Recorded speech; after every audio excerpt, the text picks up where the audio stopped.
Hello everybody, what is going on? It is the Wandering Red Fox here to give you a detailed video about who you should take from the selector that Zenless Zone 0 is releasing in their 3.1 update. Now, there is a lot of videos circulating around the internet about who's the best option, and a lot of them are talking about how Hugo's trash and Jane Doe's good, and I think they're really missing the point. I think every option here can be good for your account. It just matters more about what you particularly want for your account and what your account needs.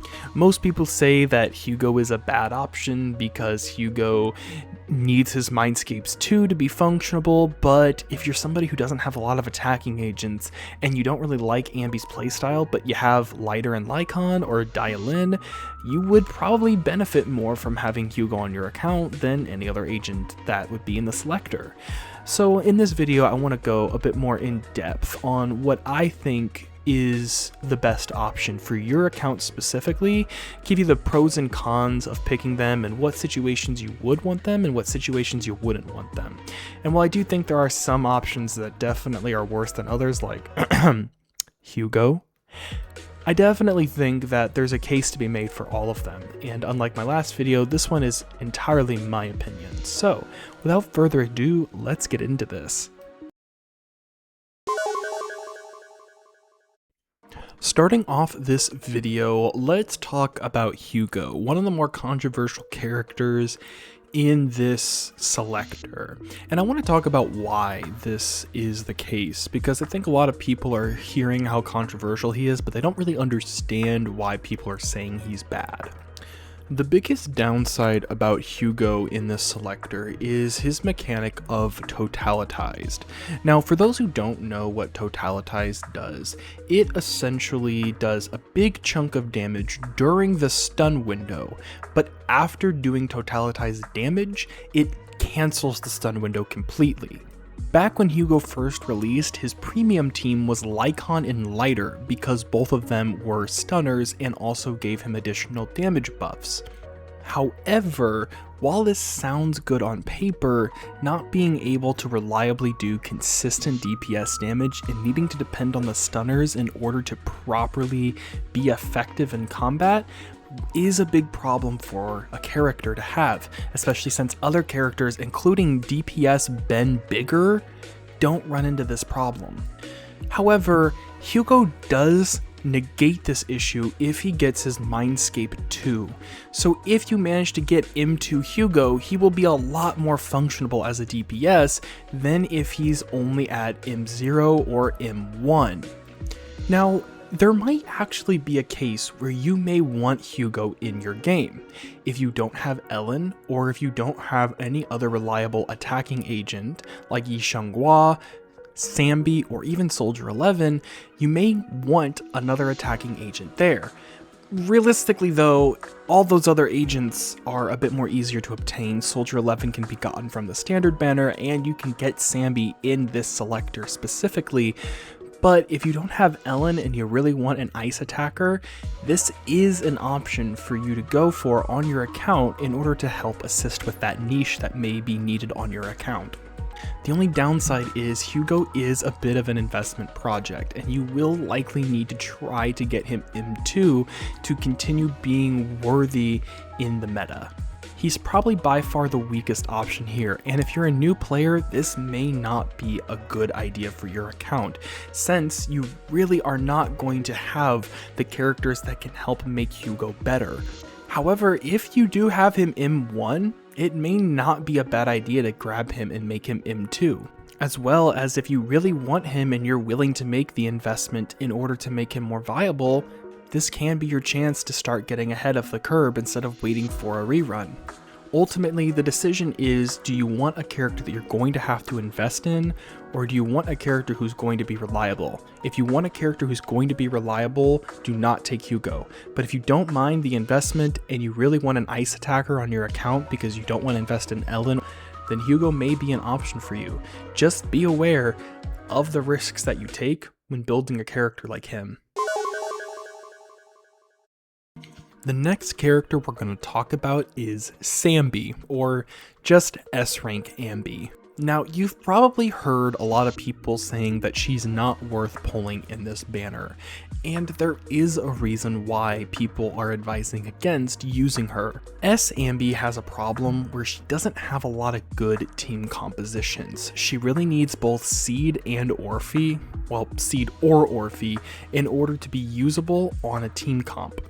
Ambi likes to be on field and attacking, and if she doesn't have the ability to do that, she's missing out on a lot of what her kit is designed around, which means she needs other characters who prefer to be off field in order for her to be functional, which characters like Orphe and Seed have abilities and methods of allowing to buff her while still being off field. Ambi is very niche, she's not necessarily easy to use or build because of this. However, if you do intend on spending in the top-up event that is going on around Ramiel's release, this may not be entirely a bad idea to go for Ambi. Seed is in the top-up event, which means that you can pull for her and Ambi at the same time and be able to have a viable team composition for her. The only downside is you will need a decent stunner, and Trigger and Pulchra are her really only two options, but Pulchra is an A-rank agent and can act as a substitute for Trigger, so you can get a viable team comp. It's just maybe not the most free-to-play friendly option that you could have. I think a better way to say is that if you're going to spend on the top-up event, Ambi can be a justifiable pick.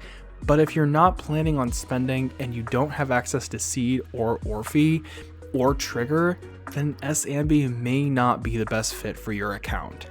She is a really great attacker when the conditions work for her to be viable. It's just getting the right team comp for that is going to be the make or break factor if she'll ever be able to achieve that kind of potential. Lucia is an interesting situation. On paper, she is a really good Rupture support, and that's all she is. Lucia is only a support designed for Rupture characters, which means that if you're looking to get a character who's going to be versatile on your account, Lucia is not that. She has it even worse than Ambi, as she can't work on any other team comp except Rupture-based compositions. Building her for utility to function on all team comps is just not going to work. The big question you have to ask is, do you want to play Rupture characters like Yishuan, Yidhari, Banyue, S-Billy, or Monato? If the answer is yes, then Lucia is a must pick for you.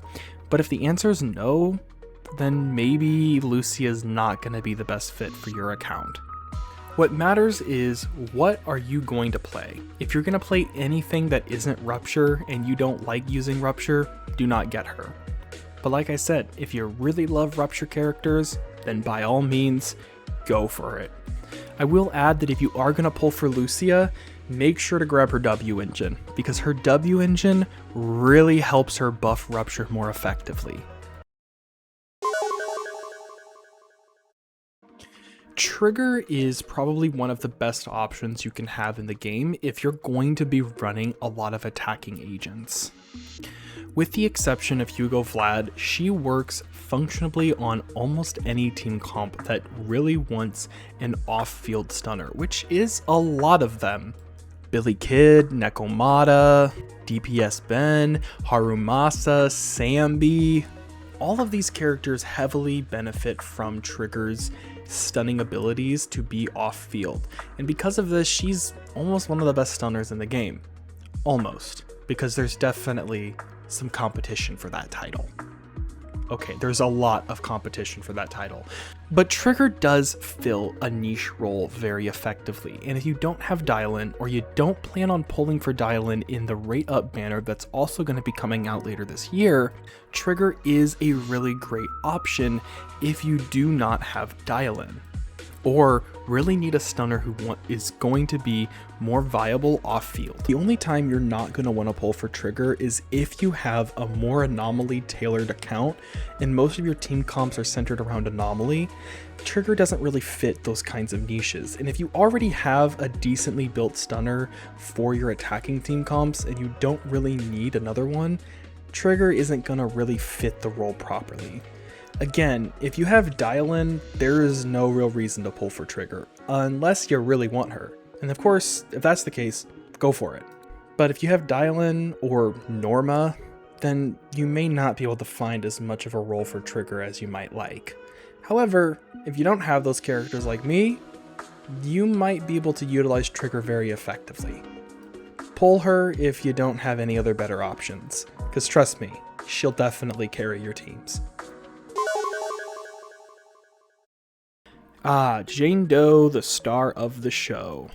In this current meta, Jane Doe is actually a very solid option. This is because at the current moment, her entire element of assault is tailored very heavily towards the recent meta that's going to be releasing with Valina and Remiel.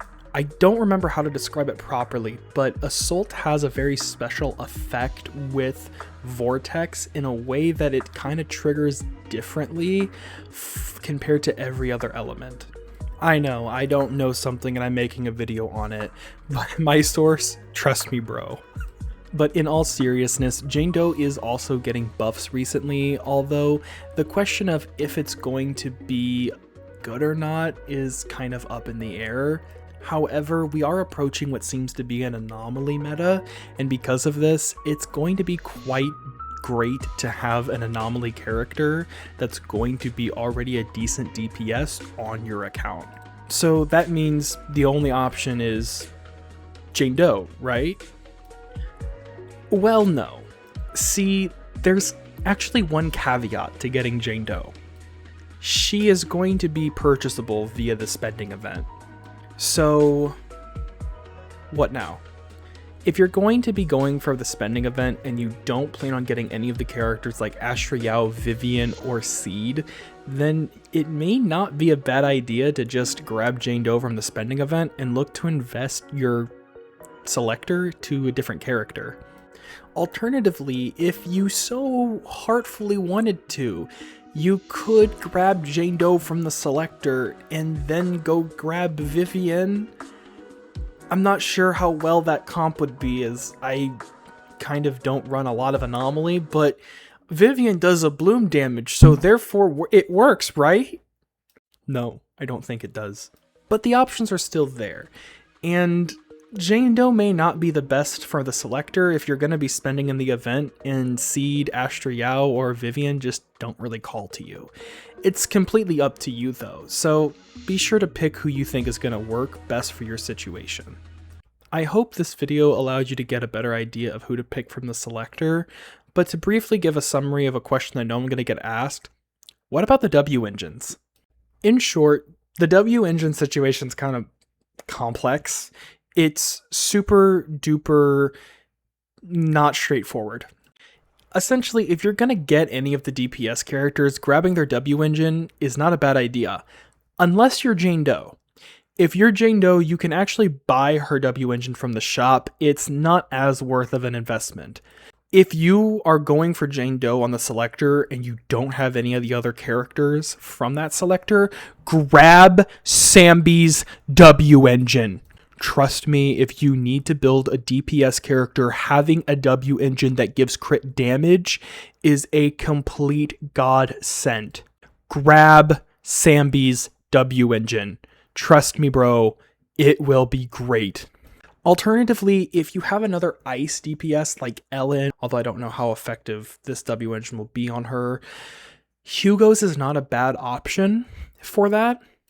But if you are going to be grabbing any of the W engines, grab it for the character that you're pulling for, unless you're in the situation where you just don't need it, or you already have it. I can't really account for every single person's situation, as there's a lot of different combinations, but I will say that grabbing duplicates wouldn't be as helpful don't grab Jane Doe's W engine, but do grab Hugo or Sambi's in case you need an extra one. And if you do grab Lucia, grab her W engine. Yeah, do grab Lucia's W engine if you are going to grab her. She will be so much worse if you don't have it. I think a better way to explain this is don't grab Jane Doe's because you can easily purchase it in the shop. Grab Lucia's because it's going to be very effective. Grab Sambi's if you're going Jane Doe's route. And if you're going any of the other two characters, aka Hugo or Trigger, grab their W engines instead. Unless you're like me and you're going Trigger for the selector, but you don't have Sambi's W engine. And if that's the case, grab Sambi's W engine. But yeah, I hope this video helped you guys figure out what you want to go for with the selector. And I hope that this video will find you well and will help you. Look, I don't actually know how to end this video, so I just hope that you guys were able to make a proper decision with this video and you don't kill me in the comments for not knowing that Jane Doe and Vivian work on a team comp.